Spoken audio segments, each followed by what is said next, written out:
Bom dia, boa tarde, boa noite. Resolvi gravar essa aula aqui pensando um pouco nessa situação de pandemia que estamos vivendo e várias questões anexas, né? A questão social, questão de economia, questão de emprego, as questões de saúde mesmo, e veio a minha reflexão que se encaixa muitos dos temas tratados na doutrina social da Igreja. A doutrina social da Igreja é uma série de fundamentos e princípios que a Igreja tem em sua doutrina, no seu catecismo, nos seus documentos, sobre as questões sociais. Doutrina social sobre questões sociais as mais diversas. E uma das últimas palavras da Igreja sobre essas questões foi a encíclica do Papa Francisco, a Laudato Si, louvado seja, que trata, em contexto geral, questões de ecologia, né, sobre o cuidado da casa comum, é o título do documento. Casa comum é o nosso mundo, o nosso planeta, e todos os que nele vivem, e tudo o que rodeia o homem. E o Papa vem colocar aí as questões da doutrina social da Igreja. Não há assim nenhuma grande novidade nessa encíclica. Ele traz a sua reflexão para o mundo atual, e principalmente no mundo que se fala há muitos anos, há décadas aí de uma questão ecológica. Então a Igreja coloca a sua visão sobre essa ecologia, o que é ecologia para a Igreja. E vem muito a calhar essa reflexão nesses tempos que estamos vivendo. Também questões políticas, a Igreja trata da política como um importante setor, uma importante ação humana, né? Política é uma ação humana, e tudo isso se encaixa na doutrina da Igreja numa teologia moral, que fala das ações humanas. Eu então, já tinha selecionado aqui no nosso blog alguns trechos da Laudato Si e resolvi fazer então uma exposição em vídeo desses trechos e temas que eu selecionei, um pouco de cada capítulo, alguns trechinhos assim que mostram bem a doutrina da Igreja em determinados assuntos. E é isso que a gente vai ver aqui. Voltando aqui, o esquema geral é o esquema dos capítulos, são 6 capítulos. O que está acontecendo na nossa casa, uma reflexão sobre como o Papa vê o mundo atual. Depois fala do Evangelho da Criação, coloca o planeta, a criação, o universo inteiro sobre a perspectiva de criação, porque é isso que nós cremos, que o mundo inteiro foi criado por Deus, é uma obra de Deus. Depois, a raiz humana da crise ecológica, se estamos numa crise ecológica ou não, vai mostrar aí se há ou não uma raiz humana nisso. Depois, alguns pontos de uma ecologia integral, né? A ecologia não é apenas cuidar do meio ambiente, pelo meio ambiente, cuidar da natureza, vai colocar ali o verdadeiro sentido de ecologia, né? Que é uma ecologia integral, que integra então o homem nesse mundo. Trata então de uma espiritualidade, que é um componente humano, e dá algumas linhas de orientação e ação. O primeiro ponto que eu destaco aqui é já um tema político, que do primeiro capítulo, que ele fala das soberanias nacionais. No mundo que se fala muito de globalismo, de globalização, onde entram as nações, onde entra o papel das nações, dos países, das comunidades fechadas, das comunidades isoladas aí do contexto de mundo. Vamos ler o trechinho. Tudo que está na tela aqui, exceto esses títulos, são trechos dos documentos. Os títulos eu que coloquei como temas, e aqui o número é um número do parágrafo do documento que está essa citação. Todavia, ao falar sobre estes lugares, impõe-se um delicado equilíbrio, porque não é possível ignorar também os enormes interesses econômicos internacionais que a pretexto de cuidar deles, podem atentar contra as soberanias nacionais. Com efeito, há propostas de internacionalização da Amazônia que só servem aos interesses econômicos das corporações internacionais. A doutrina social da Igreja defende, então, uma cooperação internacional. No compêndio da doutrina social da Igreja tem, inclusive, um capítulo só sobre cooperação internacional, mas é importante manter também as soberanias nacionais, que podem mais de perto cuidar das questões daquele povo, daquele lugar, tanto em questões sociais, econômicas, políticas, quanto questão do meio ambiente mesmo. Ele cita aqui especificamente o caso da Amazônia, que há interesses internacionais na Amazônia que não são interesses de preservação, não são interesses para com aquele povo, mas são interesses meramente econômicos, e é por isso importante preservar as soberanias nacionais. Interesses econômicos que podem atentar contra as soberanias nacionais. Questão da redução populacional, que é um tema que aparece muito nos interesses aí de preservação da natureza, dos ecologistas, fala que o problema do mundo é a superpopulação e colocam como solução para isso, entre aspas, aí, a saúde reprodutiva. Trocando em miúdos, é a contracepção e o aborto. E é também a eutanásia e questões de bioética aí que vem tentar diminuir a população mundial com pretexto de salvar a natureza. Em vez de resolver os problemas dos pobres e pensar no mundo diferente, alguns limitam-se a propor uma redução da natalidade. Não faltam pressões internacionais sobre os países em vias de desenvolvimento que condicionam as ajudas econômicas a determinadas políticas de saúde reprodutiva. Quem faz isso? A ONU faz isso. Ela prevê aos países mais ricos, eles prevêem ajudas aos países mais pobres somente se eles têm algum programa de redução da natalidade. Por isso há muita pressão aí inclusive a favor do aborto internacionalmente. Mas, se é verdade que a desigual distribuição da população e dos recursos disponíveis cria obstáculos ao desenvolvimento e ao uso sustentável do ambiente, deve-se reconhecer que o crescimento demográfico é plenamente compatível com um desenvolvimento integral e solidário. Então a questão não é que tem muita gente no mundo. A questão é que há uma desigual distribuição da população e dos recursos disponíveis. Lugares com muita densidade demográfica e poucos recursos, e outros locais totalmente despovoados. Então, há inclusive cálculos sobre isso. Assim, se a população mundial inteira for juntada num local só, é uma porção ínfima do mundo que é habitada. Então existe muito espaço cultivável, existe muita comida disponível, existe recursos naturais disponíveis e renováveis para o sustento de uma população muito maior que a atual. Culpar o incremento demográfico em vez do consumismo exacerbado e seletivo de alguns é uma forma de não enfrentar os problemas.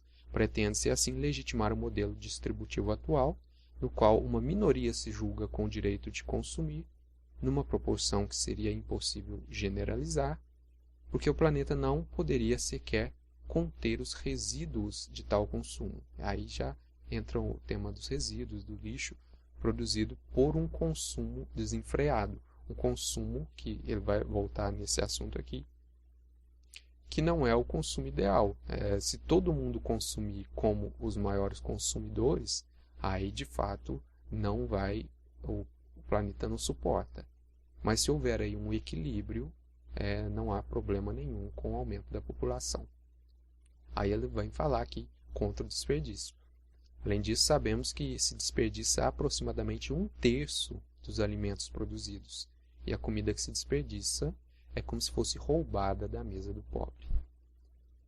Fala de uma mudança de hábito, é o que acontece, só para dar um exemplo simples, com o crescente aumento do uso e intensidade dos condicionadores de ar. Dá um exemplo muito específico aqui, o ar-condicionado, né, para nós.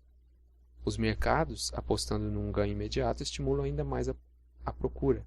Se alguém observasse de fora a sociedade planetária, maravilhar-se-ia com tal comportamento que às vezes parece suicida. Aí ele está chamando a atenção aqui, a gente precisa, todos precisamos de ar-condicionado? Né? É um exemplo que ele deu. Né? Vamos ao segundo capítulo que eu destaquei aqui.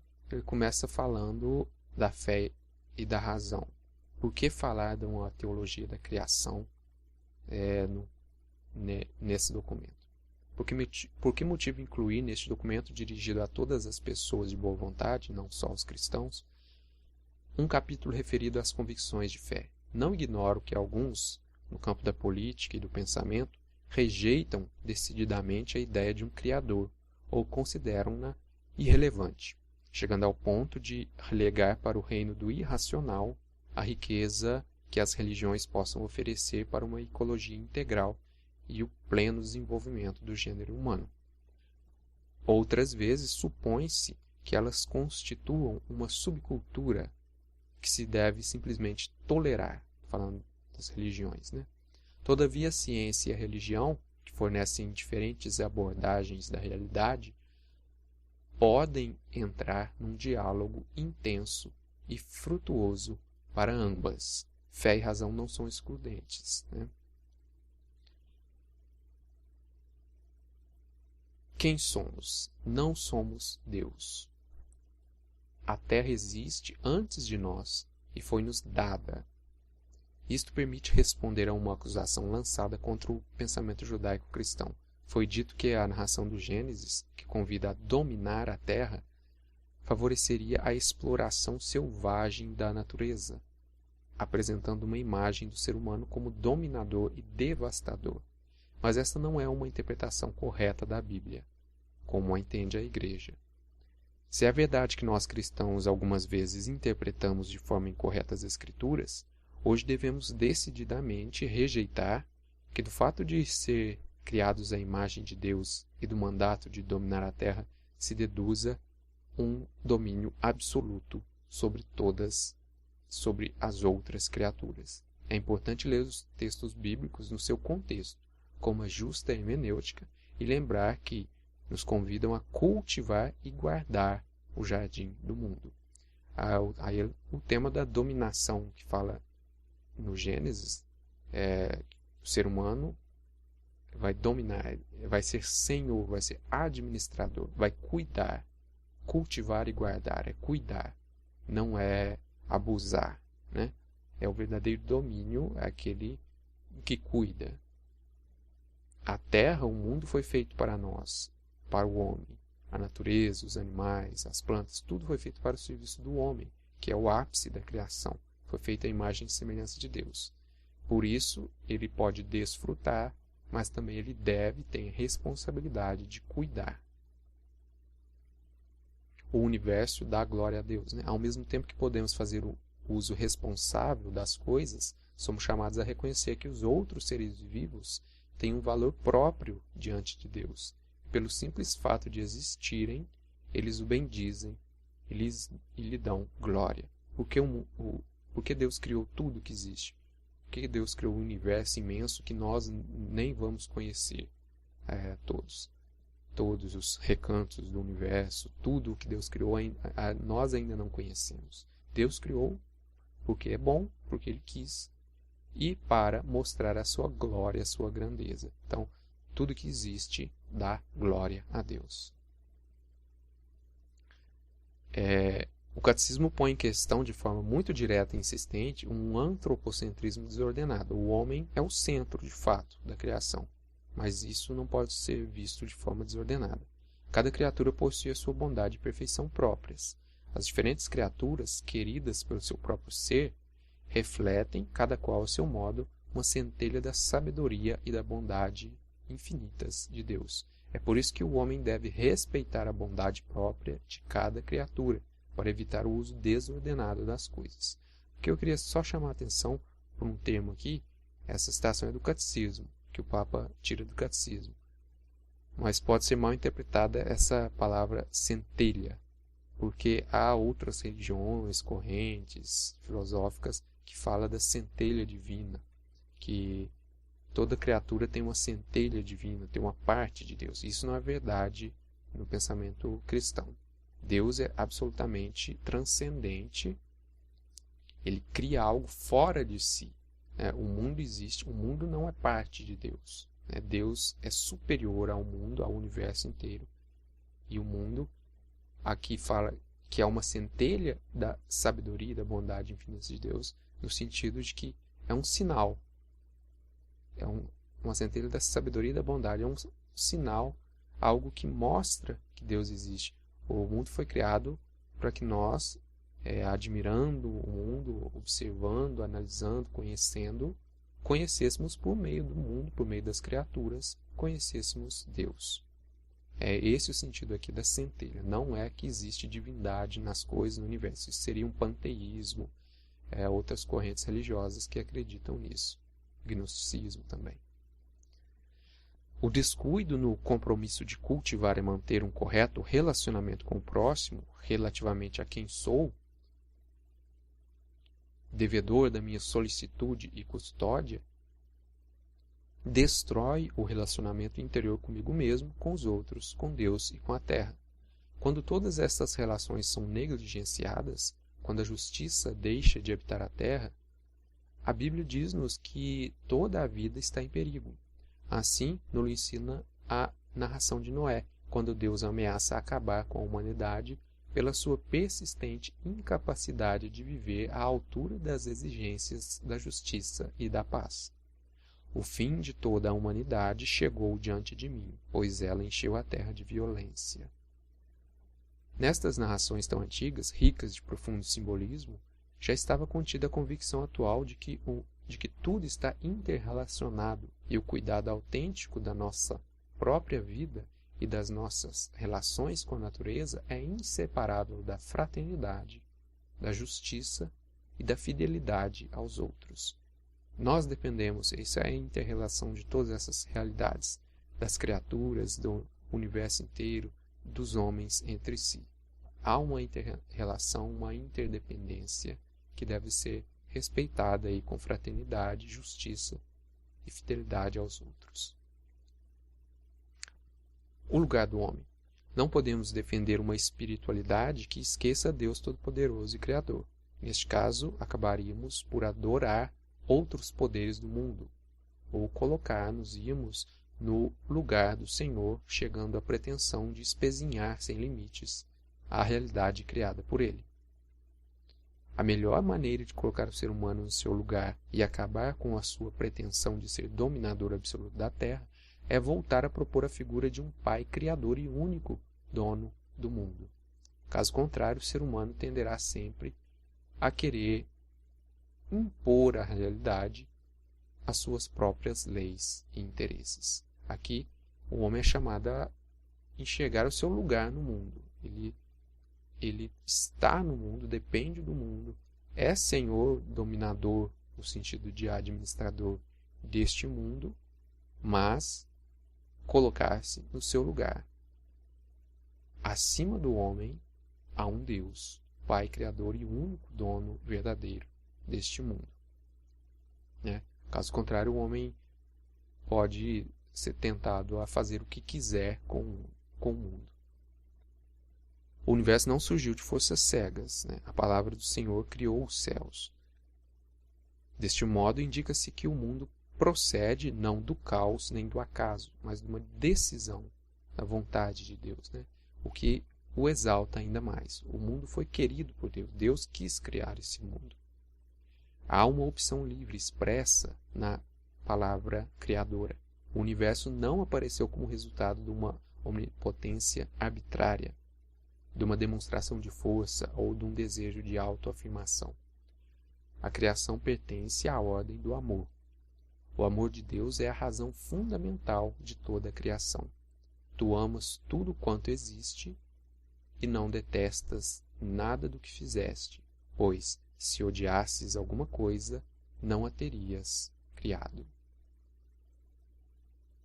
A natureza não é Deus. Ao mesmo tempo, o pensamento judaico-cristão desmitificou a natureza, sem deixar de admirar pelo seu esplendor e imensidão, já não lhe atribui um caráter divino. Já falei a questão da centelha divina. O mundo não é Deus, o mundo não é parte de Deus, o mundo não está inserido na divindade do modo panteísta, do modo gnóstico. Deus é transcendente. Deus é criador, ele cria o mundo. Deste modo, ressalta ainda mais o nosso compromisso para com ela, né? A natureza não tem caráter divino, é o que você estava dizendo ali. O homem deve cooperar com Deus. Apesar disso, Deus, que deseja atuar conosco e contar com a nossa cooperação, é capaz também de tirar algo de bom dos males que praticamos, porque o Espírito Santo possui uma inventiva infinita, própria da mente divina. O Espírito Santo continua a agir neste mundo, que sabe prover a desfazer os nós das vicissitudes humanas mais complexas e impenetráveis. De certa maneira, quis limitar-se a si mesmo, criando um mundo necessitado de desenvolvimento, onde muitas coisas que consideramos males, perigos ou fontes de sofrimento, na realidade fazem parte das dores do parto que nos estimulam a colaborar com o Criador. Isso aqui é interessante, assim. Deus não criou um mundo perfeito. Aí é importante dizer o sentido correto da palavra perfeição. Perfeição é aquilo que não cabe mais nada. É aquilo que foi perfeito. Está feito e não há mais nenhuma melhora a ser feita. O mundo não foi criado assim. Perfeito, nesse sentido, só o próprio Deus. Em Deus não há mudança, não há acréscimo, não há nada que Deus faça que mude o seu ser. Todas as criaturas são diferentes. Elas têm ali a sua imperfeição própria. Há algo ainda a melhorar. E o mundo foi criado assim, o homem foi criado assim. Há ali a cooperação da criatura no seu próprio aperfeiçoamento. Então o homem deve cooperar com Deus no aperfeiçoamento de si mesmo e também no aperfeiçoamento da criação. O mundo foi criado, então, em vias de desenvolvimento, né? Aí vai colocar mais uma vez a preeminência da pessoa humana, para reforçar aquilo que o homem é de fato o centro do universo criado. Ele é o ápice da criação e está no centro da atenção. Isto não significa igualar todos os seres vivos e tirar ao ser humano aquele seu valor peculiar que simultaneamente implica uma tremenda responsabilidade. Também não requer uma divinização da Terra que nos privaria da nossa vocação de colaborar com ela e proteger a sua fragilidade. Estas concepções acabariam por criar novos desequilíbrios na tentativa de fugir da realidade que nos interpela. Às vezes nota-se a obsessão de negar qualquer preeminência à pessoa humana, conduzindo-se uma luta em prol das outras espécies que não se vê na hora de defender igual dignidade entre os seres humanos. Falando aqui dessa obsessão de algumas teorias do ecologismo, de colocar a natureza acima do homem, né? É o homem que estaria a serviço da natureza e não o contrário. E então, aqui a doutrina da igreja é clara. Há uma preeminência da pessoa humana. Todo o resto deve ser feito em função da pessoa humana, que tem sua dignidade própria de criatura especial de Deus, criada à sua imagem e semelhança. Devemos certamente ter a preocupação de que os outros seres vivos não sejam tratados de forma irresponsável, mas deveriam indignar-nos sobretudo as enormes desigualdades que existem entre nós, porque continuamos a tolerar que alguns se considerem mais dignos do que os outros. Então aqui, nas entrelinhas, o Papa está dizendo aqui, antes de pensar em defender os animais, a natureza e o que for, deveríamos melhorar as condições humanas. E só pensar nessas questões da natureza, das plantas e dos animais em função da melhora da vivência humana. Isso elevaria a dignidade de todos, tanto dos seres humanos quanto das outras criaturas, que seria um bom uso da natureza. A verdadeira ecologia não pode ser autêntico um sentimento de união íntima com os outros seres da natureza se ao mesmo tempo não houver no coração ternura, compaixão e preocupação pelos seres humanos. Já viu que o pessoal que diz que prefere bicho a gente? Está invertendo a coisa. É evidente a incoerência de quem luta contra o tráfico de animais em risco de extinção, mas fica completamente indiferente perante o tráfico de pessoas, desinteressa-se dos pobres ou procura destruir outro ser humano de que não gosta. Aí começa a entrar em outros temas sociais. Destaquei aqui a propriedade privada, que é um princípio da doutrina social da Igreja. A propriedade privada é um direito de todos. O princípio da subordinação da propriedade privada ao destino universal dos bens e, consequentemente, o direito universal ao seu uso é uma regra de ouro do comportamento social e o primeiro princípio de toda a ordem ético-social. A tradição cristã nunca reconheceu como absoluto ou intocável o direito à propriedade privada e salientou a função social de qualquer forma de propriedade privada. São João Paulo II lembrou essa doutrina com grande ênfase, dizendo que Deus deu a terra a todo o gênero humano, para que ela sustente todos os seus membros, sem excluir nem privilegiar ninguém. Então, há o direito de propriedade privada, desde que ele seja para todos, né? Eu tenho o direito de ter a minha casa, de ter minha propriedade, meus bens, tudo isso.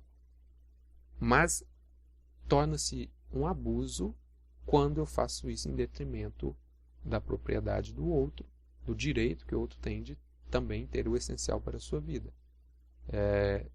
A Igreja chama a atenção a isso,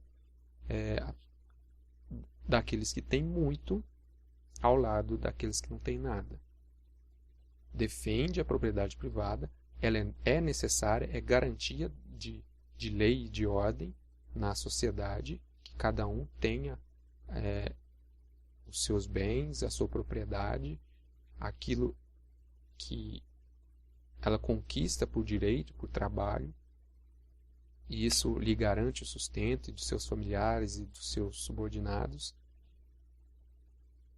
É um direito, mas que deve ser estendido a todos, né? Por isso a Igreja coloca esse princípio subordinado à destinação universal dos bens. Todos os bens da criação, a terra, a natureza, foram criados para serviço de todos os homens, não de apenas alguns. Terceiro capítulo, a raiz humana da ecologia. Começa o Papa falando da questão econômica. A economia assume todo o desenvolvimento tecnológico em função do lucro, sem prestar atenção a eventuais consequências negativas para o ser humano. E aqui ele está falando de um tipo de economia, né? A economia em si é uma ciência, é um campo da atuação humana que é importante. A doutrina social da Igreja trata da economia, é uma coisa boa, mas tem que ter os seus objetivos, as suas finalidades para a vida humana, né? Com o centro na pessoa humana e não no lucro individual, não em função do lucro. a finança sufoca a economia real. Aqui ele já começa a fazer a distinção. Uma coisa são as finanças, né? O lucro, o capital. E outra coisa é a economia real, aquela administração dos bens necessária para o convívio humano. Não se aprendeu a lição da crise financeira mundial e muito lentamente se aprende a lição do deterioramento ambiental. Em alguns círculos, defende-se que a economia atual e a tecnologia resolverão todos os problemas ambientais, do mesmo modo que se afirma, com linguagens não acadêmicas, que os problemas da fome e da miséria no mundo serão resolvidos simplesmente com o crescimento do mercado. Essas são algumas teorias. Aqui o Papa não julgou essas teorias. Teoria de que a própria economia vai resolver os problemas ambientais, os problemas socioeconômicos. E isso é uma teoria válida, acontece em algumas sociedades. Não é uma questão de teorias econômicas, que hoje talvez já ninguém se atreva a defender, mas da sua instalação no desenvolvimento concreto da economia. Aqueles que não o afirmam em palavras defendem-no com fatos, quando parece não preocupar-se com o justo nível da produção, uma melhor distribuição da riqueza, um cuidado responsável do meio ambiente ou os direitos das gerações futuras. Então, essa preocupação econômica aqui não, nesse trecho não nomeia, mas é de caráter liberal. O capitalismo liberal com muitos apelidos de capitalismo selvagem, que vai buscando sempre o lucro, a maior produção, e isso traria um maior bem-estar. Isso de fato acontece, mas leva a deturpações se não há um componente ético, que é o que ele coloca nesse último parágrafo que eu li. Quando não se preocupam com o justo nível da produção, quando se às vezes produz demais para ou para conquistar todo um mercado, monopolizar o mercado, ou para melhorar o preço e assim conseguir todas as compras e as vendas daquele produto, ou quando não se preocupa com o meio ambiente ou com os direitos das gerações futuras, né? Aqui, como a questão de fundo aqui é ecológica, ele está pensando na extração de recursos naturais, no uso da terra, enfim. Com seus comportamentos, afirmam que é suficiente o objetivo da maximização dos ganhos, mas o mercado por si mesmo não garante o desenvolvimento humano integral nem a inclusão social. Aqui ele está criticando, e a doutrina social faz isso, a teoria da mão invisível do mercado. O mercado não se regula a si mesmo.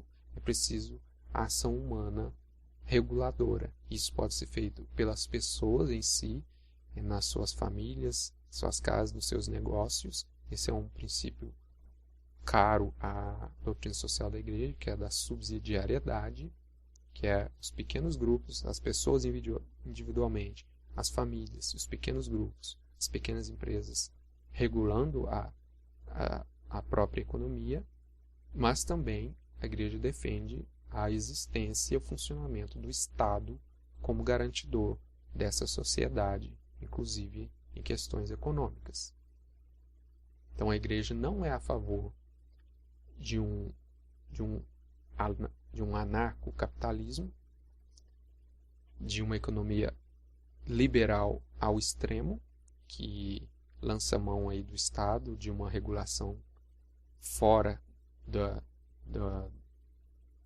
própria economia, mas também ela não cai no extremo oposto de negar a função da economia de capital e da ação do Estado controlando tudo. Seria um socialismo.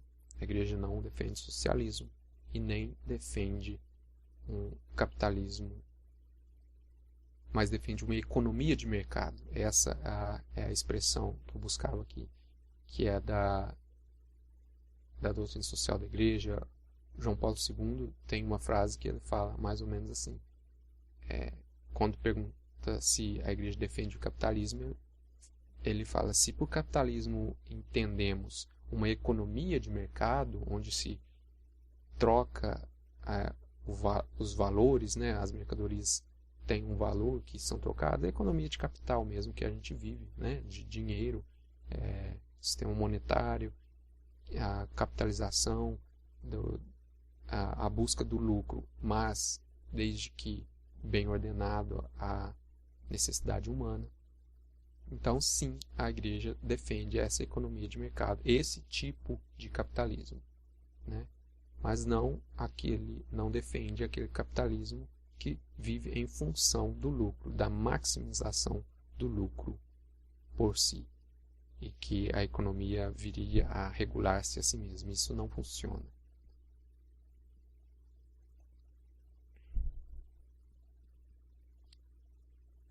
Às vezes, limitar a técnica. Às vezes é necessário limitar a técnica. Às vezes é necessária essa intervenção. Todavia, é possível voltar a ampliar o olhar, e a liberdade humana é capaz de limitar a técnica, orientá-la e colocá-la ao serviço do outro tipo de progresso, mais saudável, mais humano, mais social, mais integral. De fato, verifica-se a libertação do paradigma tecnocrático em algumas ocasiões. Por exemplo, quando comunidades de pequenos produtores optam por sistemas de produção menos poluentes, defendendo um modelo não consumista de vida, alegria e convivência, ou quando a técnica tem em vista prioritariamente resolver os problemas concretos dos outros, com o compromisso de os ajudar a viver com mais dignidade e menor sofrimento. Isso ele está aludindo aqui à industrialização, por exemplo, que ela teve que ser freada, ou melhor, ela teve que tomar novos rumos, porque o modelo poluente já se viu que não é viável. Então, tem que se buscar outros tipos de tecnologias para essas técnicas, para a produção de bens, etc. Isso vem sendo feito. Então, realmente é preciso, às vezes, limitar a técnica. Uma técnica vem sendo desenvolvida, a gente percebe que ela não está produzindo efeitos colaterais, então a gente tem que limitar essa técnica.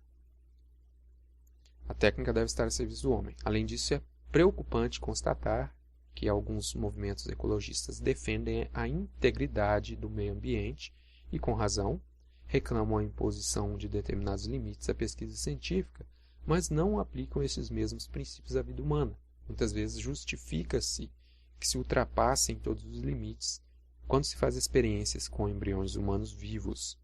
Esquece-se que o valor inalienável do ser humano é independente do seu grau de desenvolvimento. Aliás, quando a técnica ignora os grandes princípios éticos, acaba por considerar legítima qualquer prática. A técnica deve estar a serviço do homem. Aí ele cita aqui as experiências com embriões humanos vivos. Então é preciso dar esse valor à vida humana, e a técnica não pode ultrapassar certos limites, que são os limites morais. Aí ele fala de defesa da vida contra o aborto, uma vez que tudo está relacionado, também não é compatível a defesa da natureza com a justificação do aborto. Não parece viável um percurso educativo para acolher os seres frágeis que nos rodeiam e que às vezes são molestos e inoportunos quando não se dá proteção a um embrião humano, ainda que sua chegada seja causa de incômodos e dificuldades. Se se perde a sensibilidade pessoal e social ao acolhimento de uma nova vida, definham também outras formas de acolhimento úteis à vida social. Alguns brincam assim que hoje em dia tem mais valor um ovo de tartaruga do que um embrião humano. E isso, infelizmente, é verdade. A cultura do relativismo é a mesma patologia que impele uma pessoa a aproveitar-se de outra e a tratá-la como mero objeto, obrigando-a a trabalhos forçados, ou reduzindo-a à escravidão por causa de uma dívida. É a mesma lógica que leva à exploração sexual das crianças, ao abandono dos idosos que não servem os interesses próprios. É também a lógica interna daqueles que dizem: deixemos que as forças invisíveis do mercado regulem a economia, porque os seus efeitos sobre a sociedade e a natureza são danos inevitáveis. Se não há verdades objetivas nem princípios estáveis fora da satisfação das aspirações próprias e das necessidades imediatas, que limites pode haver para o tráfico de seres humanos, a criminalidade organizada, o narcotráfico, o comércio de diamantes ensanguentados e de peles de animais em vias de extinção? Não é a mesma lógica relativista a que justifica a compra de órgãos dos pobres com a finalidade de os vender, ou utilizar para experimentação, ou descarte de crianças porque não correspondem ao desejo de seus pais? É a mesma lógica do usa e joga fora, que produz tantos resíduos só pelo desejo desordenado de consumir mais do que realmente se tem necessidade. Aqui, difícil enumerar quantos absurdos aqui que produz essa cultura do relativismo.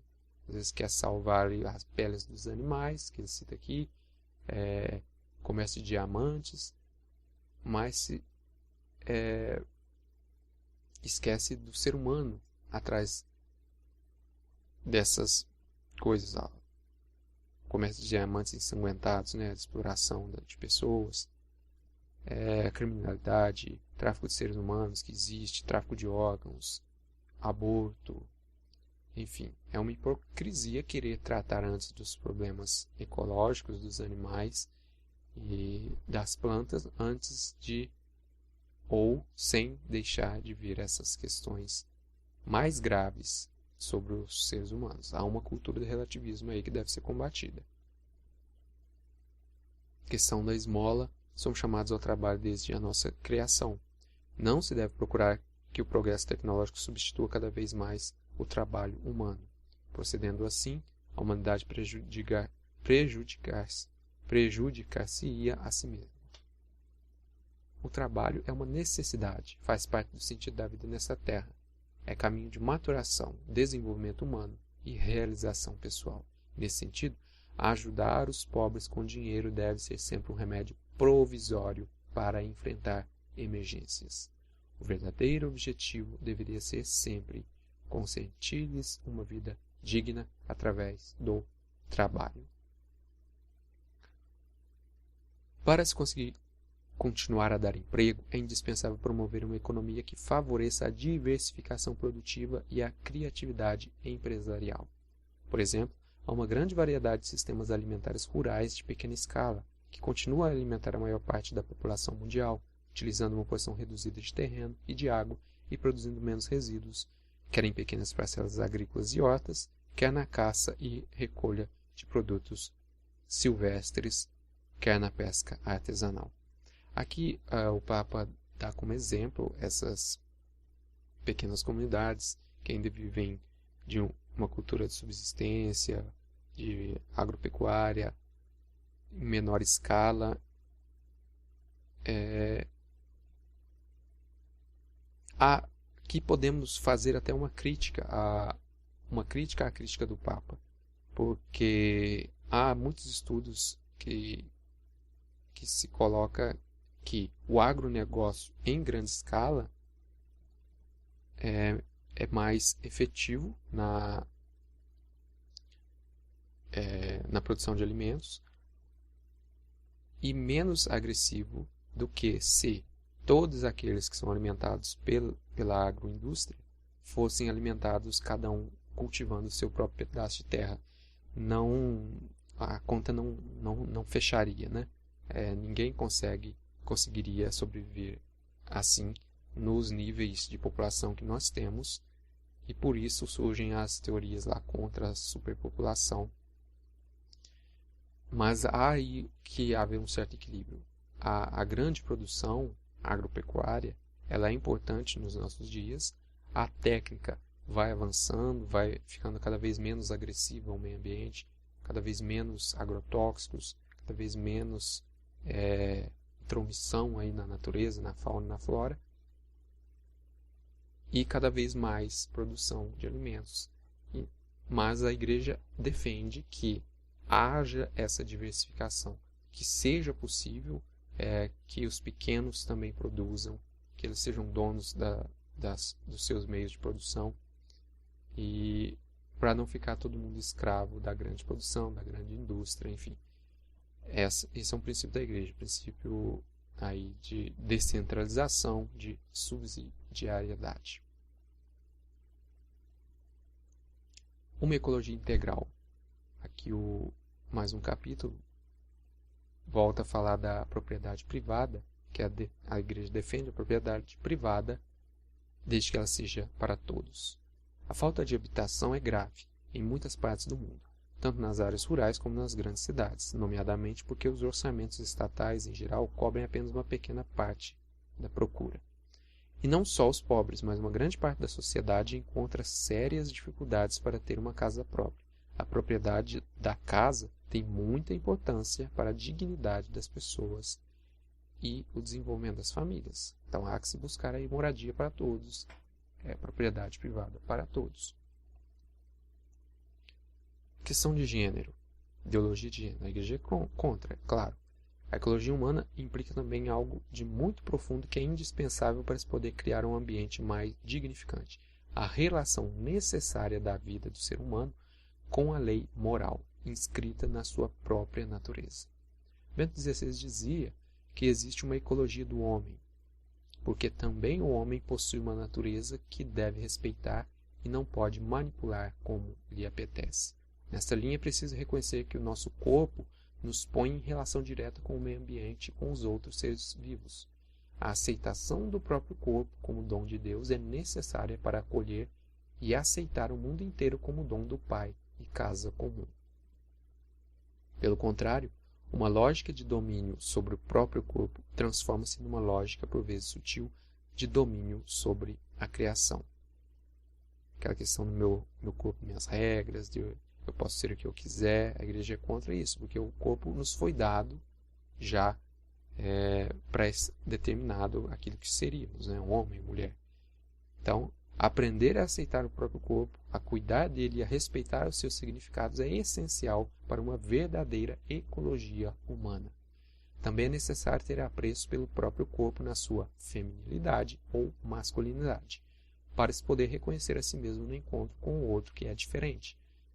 O ser humano foi criado, homem e mulher, já como um dom da diferença, né? Somos diferentes, né? Deus criou um homem e uma mulher, já dois, para poder eles diferentes se relacionarem entre si. E aí uma grande dádiva de Deus aí é o homem ser criado homem e mulher, né? Já não são iguais, né? Mas eles podem relacionar-se com seres idênticos, fundamentalmente idênticos em dignidade, mas diferentes nos seus corpos, nas suas relações, no seu modo de ser. Assim é possível aceitar com alegria o dom específico do outro ou da outra, obra de Deus Criador, e enriquecer-se mutuamente. Portanto, não é salutar um comportamento que pretenda cancelar a diferença sexual porque já não sabe confrontar-se com ela. Linhas de ação e orientação. Política e economia a serviço da vida humana. A política não deve submeter-se à economia.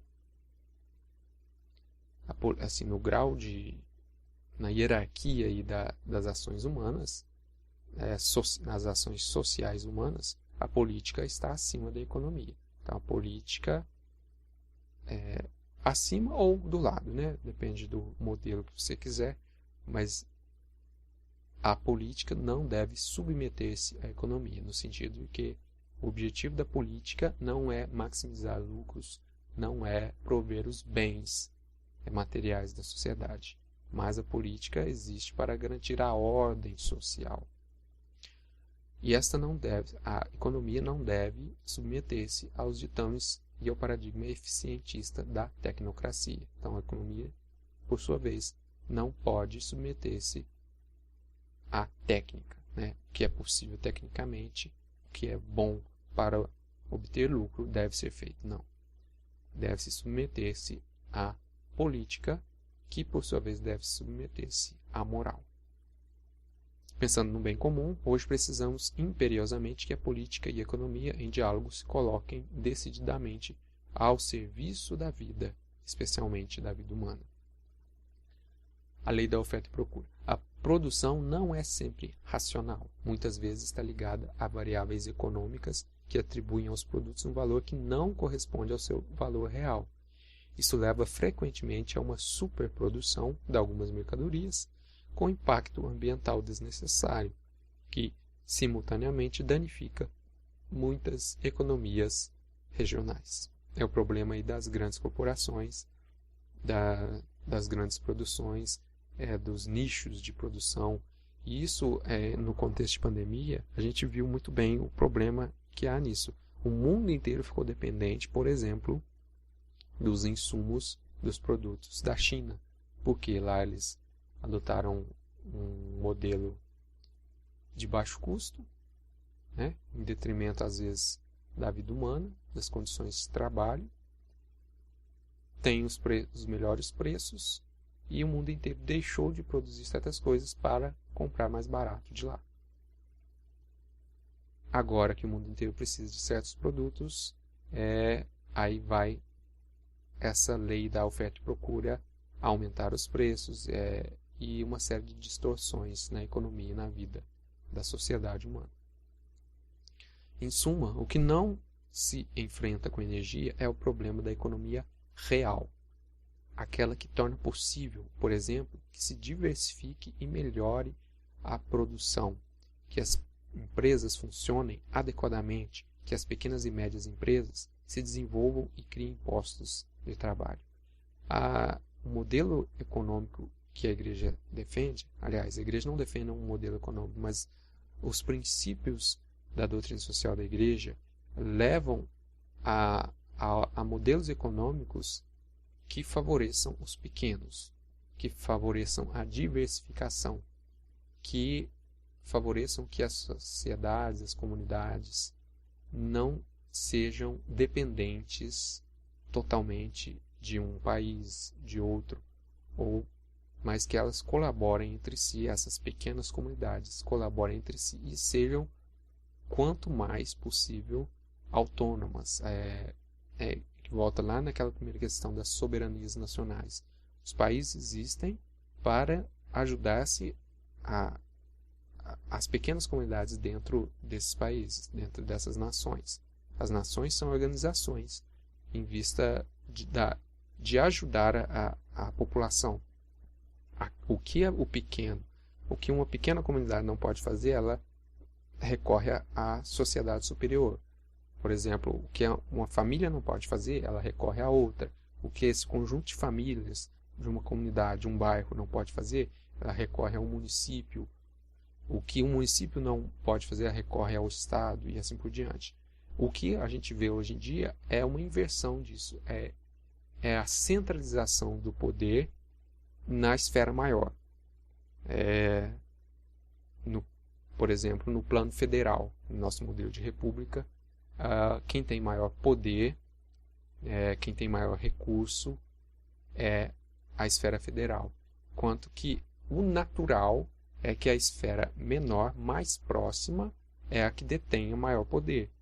Ou seja, em primeiro lugar a família, depois a empresa e depois o município e assim vai. O plano federal, o plano maior, o plano internacional, ela só vem em socorro às entidades menores quando essas não conseguem por si próprias resolver os seus problemas. E é uma interferência de colaboração, não é uma interferência imposta, né? Ditatorial. É isso que a igreja defende. Fala aqui das compras.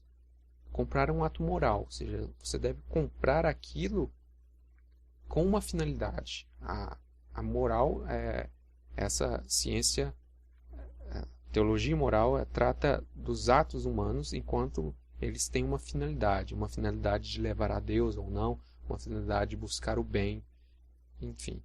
Uma mudança nos estilos de vida poderia chegar a exercer uma pressão salutar sobre quantos detêm o poder político, econômico e social. Verifica-se isto quando os movimentos de consumidores conseguem que se deixe de adquirir determinados produtos e assim se tornam eficazes na mudança do comportamento das empresas, forçando-as a reconsiderar o impacto ambiental e os modelos de produção. Então, quando a sociedade vê que um determinado produto não é bom para a sociedade, não é bom para a natureza, não é bom, enfim, não é um bom produto, pelo próprio consumo, ou seja, ela deixa de consumir aquele produto, a empresa vai ter que repensar a sua produção. É um fato que, quando os hábitos da sociedade afetam os ganhos das empresas, estas vêm-se pressionadas a mudar a produção. Isso lembra-nos a responsabilidade social dos consumidores. Comprar é sempre um ato moral, para além de econômico. Por isso, hoje, o tema da degradação ambiental põe em questão os comportamentos de cada um de nós. É uma questão individual, de consumo individual. Cada um deve consumir aquilo que precisa, aquilo que é bom, aquilo que é necessário, né? E consumir menos aquilo que é supérfluo, aquilo que não leva a um ganho para si e para os outros. A questão, o último capítulo do documento, ele fala de uma espiritualidade. Então, a religião destrói os mitos da natureza, né? E constrói uma relação com Deus. A educação ambiental tem vindo, esse capítulo também fala de educação, espiritualidade, por uma nova educação, por uma nova espiritualidade. A educação ambiental tem vindo a ampliar os seus objetivos. Se no começo estava muito centrada na informação científica e na conscientização e prevenção dos riscos ambientais, agora tende a incluir uma crítica dos mitos da modernidade baseados na razão instrumental, individualismo, progresso ilimitado, concorrência, consumismo, mercado sem regras. E tende também a recuperar os distintos níveis de equilíbrio ecológico. O interior consigo mesmo, o solidário com os outros, o natural com todos os seres vivos, o espiritual com Deus. A educação ambiental deveria predispor-nos para dar este salto para o mistério, do qual uma ética ecológica recebe o seu sentido mais profundo. A família. Tudo começa na família. Quero salientar a importância central da família, porque é o lugar onde a vida, dom de Deus, pode ser convenientemente acolhida e protegida contra os múltiplos ataques a que está exposta, e pode desenvolver-se segundo as exigências de um crescimento humano autêntico. Contra a denominada cultura da morte, a família constitui a sede da cultura da vida. Na família cultivam-se os primeiros hábitos de amor e cuidado da vida, como, por exemplo, o uso correto das coisas, a ordem e a limpeza, o respeito pelo ecossistema local e a proteção de todas as criaturas. A família é o lugar da formação integral, onde se desenvolvem os distintos aspectos intimamente relacionados entre si do amadurecimento pessoal. Na família, aprende-se a pedir licença, sem servilismo, a dizer obrigado como expressão de uma sentida avaliação das coisas que recebemos, a dominar a agressividade ou a ganância e a pedir desculpa quando fazemos algo de mal. Esses pequenos gestos de sincera cortesia ajudam a construir uma cultura da vida compartilhada e do respeito pelo que nos rodeia. Tudo começa na família. Aquilo que eu falava da doutrina social da igreja ser centrada no pequeno grupo, né? E o primeiro e essencial grupo é a família. O pai e a mãe que dá origem a uma nova vida.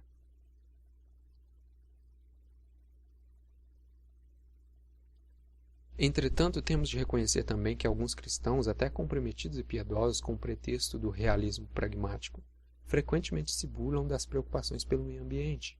Outros são passivos, não se decidem a mudar os seus hábitos e tornam-se incoerentes. Falta-lhes, pois, uma conversão ecológica, que comporta deixar emergir nas relações com o mundo que os rodeia todas as consequências do encontro com Jesus. Viver a vocação de guardiões da obra de Deus não é algo de opcional, nenhum aspecto secundário da experiência cristã, mas parte essencial de uma existência virtuosa. Aqui, o Papa chama a atenção de que essa questão ecológica é uma questão da vida de fé. O cristão deve se preocupar com a ecologia, desde que seja essa ecologia integral, essa ecologia católica, essa ecologia que tem o homem por centro, por senhor da criação, mas administrador, cuidador, aquele que é responsável perante Deus pelo uso das coisas criadas, pelo consumo, pelos bens a serem distribuídos, garantidos a todos, etc. Sobre os animais, o Papa ressalta que, isso está até no nosso catecismo, não maltratar os animais. Reconhecimento de que Deus criou o mundo, escrevendo nele uma ordem e um dinamismo que o ser humano não tem direito de ignorar. Porventura, uma pessoa ouvindo o Evangelho, Jesus dizer, a propósito dos pássaros, que nenhum deles passa despercebido diante de Deus, será capaz de os maltratar ou causar-lhes dano? A Igreja reconhece ali não uma dignidade espiritual nos animais, isso não existe, mas como eles são seres criados por Deus, eles têm uma dignidade de criaturas. Então, eles foram criados para o serviço do homem, para a alimentação humana, para o serviço nos mais diversos ramos do conhecimento, para a experimentação, por que não? Desde que seja numa justa medida, desde que não seja com crueldade. Isso tudo está no nosso catecismo, está na doutrina social da Igreja. A espiritualidade cristã propõe uma forma alternativa de entender a qualidade de vida, encorajando um estilo de vida profético e contemplativo, capaz de gerar profunda alegria sem estar obcecado pelo consumo. É importante adotar um antigo ensinamento presente em distintas tradições religiosas e também na Bíblia. Trata-se da convicção de que, quanto menos, tanto mais. Menos é mais, né? Com efeito, a acumulação constante de possibilidades para consumir distrai o coração e impede de dar o devido apreço a cada coisa e a cada momento. Pelo contrário, torna-se serenamente presente diante de cada realidade, por menor que seja, abre-nos muitas mais possibilidades de compreensão e realização pessoal. Aquele que vive com menos, dá mais valor ao que tem, dá mais valor a si mesmo, dá mais valor ao próximo, dá mais valor à sua relação com Deus. A espiritualidade cristã propõe um crescimento na sobriedade e uma capacidade de se alegrar com pouco. É um regresso à simplicidade que nos permite parar a saborear as pequenas coisas, agradecer as possibilidades que a vida oferece, sem nos apegarmos ao que temos, nem entristecermos por aquilo que não possuímos. Isso exige evitar a dinâmica do domínio e da mera acumulação de prazeres. Uma expressão dessa atitude é parar para agradecer a Deus antes e depois das refeições, que é um conselho prático do Papa. Propõe aos crentes que retomem este hábito importante e o vivam profundamente.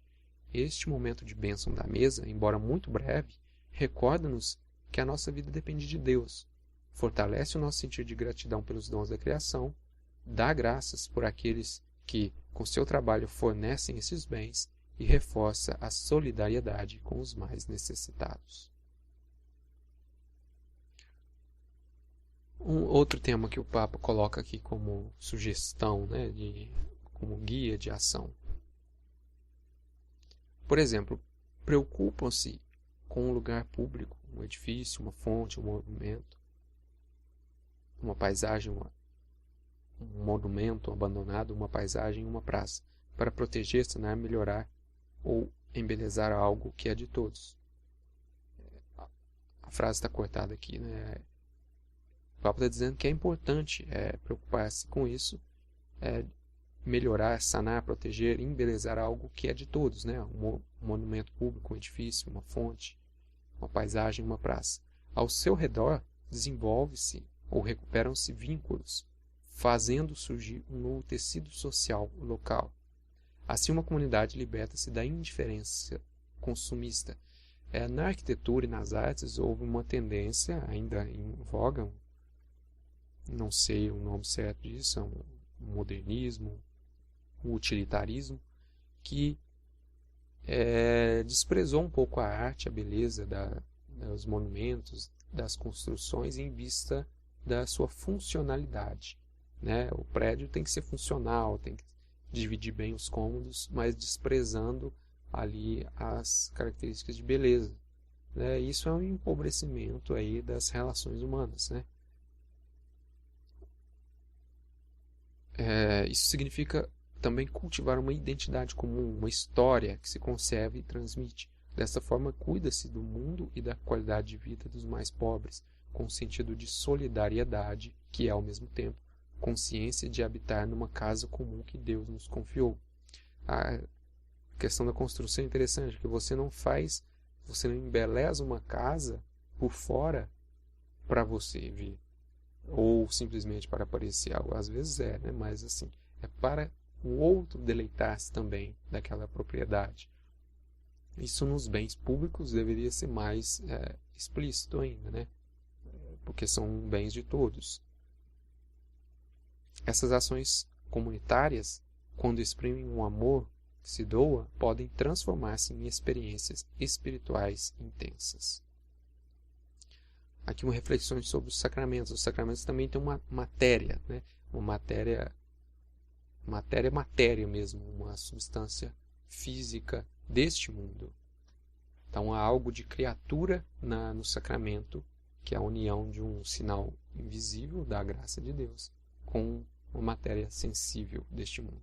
Os sacramentos constituem um modo privilegiado em que a natureza é assumida por Deus e transformada em mediação da vida sobrenatural. Através do culto, somos convidados a abraçar o mundo num plano diferente. A água, o azeite, o óleo, né, das unções, o fogo e as cores são assumidas com toda a sua força simbólica e incorporam-se no louvor. A mão que abençoa é o instrumento do amor de Deus e reflexo da proximidade de Cristo, que veio para se fazer nosso companheiro no caminho da vida.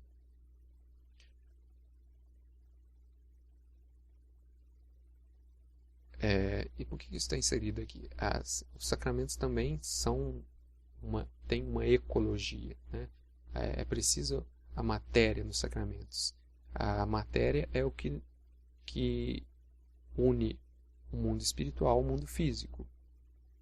Aliás, o homem é o que une o mundo espiritual e o mundo físico. O homem é composto de corpo, né, matéria, e alma, espírito. Então, Deus quis usar-se da matéria nos seus sacramentos, na dispensação da sua graça também. Até mesmo numa bênção ali, ele cita o exemplo da mão, é preciso essa materialidade, né? essa intervenção do mundo material como uma cooperação do homem e da criação na ordem sobrenatural. A criação encontra sua maior elevação na Eucaristia. A graça que tende a manifestar-se de modo sensível, material, atinge uma expressão maravilhosa quando o próprio Deus feito homem chega ao ponto de fazer-se comer pela sua criatura. Deus fez comida, né? Deus torna comida, tornou-se pão. No apogeu do mistério da encarnação, o Senhor quer chegar ao nosso íntimo através de um pedaço de matéria. Não o faz de cima, mas de dentro, para podermos encontrá-lo a Ele no nosso próprio mundo. Na Eucaristia já está realizada a plenitude, sendo o centro vital do universo, centro transbordante de amor e de vida sem fim. Unido ao Filho encarnado, presente na Eucaristia, todo o cosmos dá graças a Deus. Deus se fez carne, Deus se fez matéria, Deus se fez homem, Deus se fez pão. É um mistério muito grande isso. A participação na Eucaristia é especialmente importante no domingo, principalmente nesse tempo aqui que estamos gravando isso, né, que as igrejas estão todas fechadas, o povo está sem a possibilidade de acesso aos sacramentos na maioria dos lugares. Vale essa reflexão aqui. Este dia, à semelhança do sábado judaico, é nos oferecido como dia de cura das relações do ser humano com Deus, consigo mesmo, com os outros e com o mundo. O domingo é o dia da ressurreição, o primeiro dia da nova criação, que tem as suas primícias na humanidade ressuscitada do Senhor, garantia da transfiguração final de toda a realidade criada. Além disso, este dia anuncia o descanso eterno do homem em Deus. Assim, a espiritualidade cristã integra o valor do repouso e da festa. A vida eterna. No fim, encontrar-nos-emos face a face com a beleza infinita de Deus e poderemos ler, com jubilosa admiração, o mistério do universo, o qual terá parte conosco na plenitude sem fim. Esse mundo aqui, a gente falando de ecologia, de preservação, tudo, ele não tem um fim em si mesmo. Esse mundo foi criado em vista do homem, em vista da sua salvação em Deus, para dar glória a Deus, para que o homem possa participar dessa divindade em Deus. Isso só se dará plenamente na vida eterna, no paraíso celeste. E todos os mistérios desse mundo, ali o Papa fala, o mistério do universo será para nós revelado neste paraíso celeste. Na expectativa da vida eterna, unimos-nos para tomar a nosso cargo essa casa que nos foi confiada, sabendo que aquilo de bom que há nela será assumido na festa do céu. Também, isso é interessante, a fé católica professa a redenção deste mundo também material, da transformação deste mundo no juízo, na parousia, a escatologia deste mundo. Este mundo será transformado.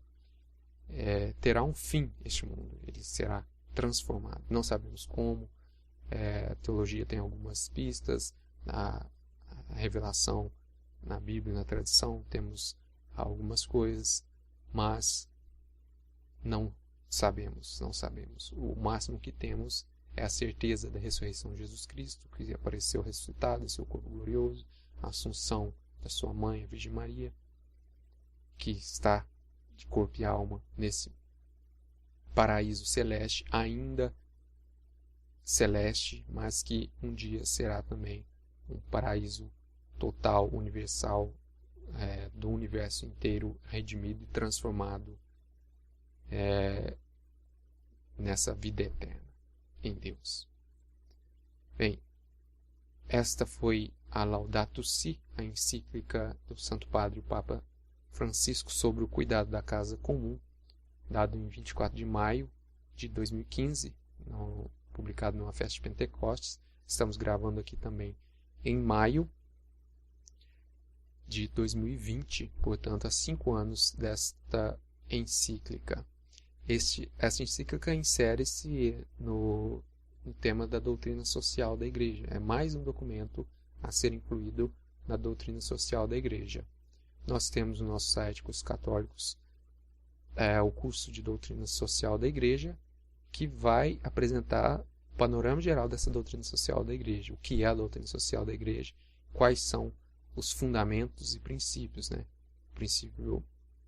princípios fundamentais da ordem social, o centro da doutrina social, que é a pessoa humana e a sua relação com os outros, que é a sociedade, os temas da família, da educação, do trabalho, economia, ecologia. Lá existe um capítulo no próprio compêndio da doutrina social da Igreja sobre desenvolvimento e ecologia, uma parte sobre política e outra parte sobre comunidade internacional, questões de nações, soberania nacional. Tudo isso a Igreja trata na sua doutrina social.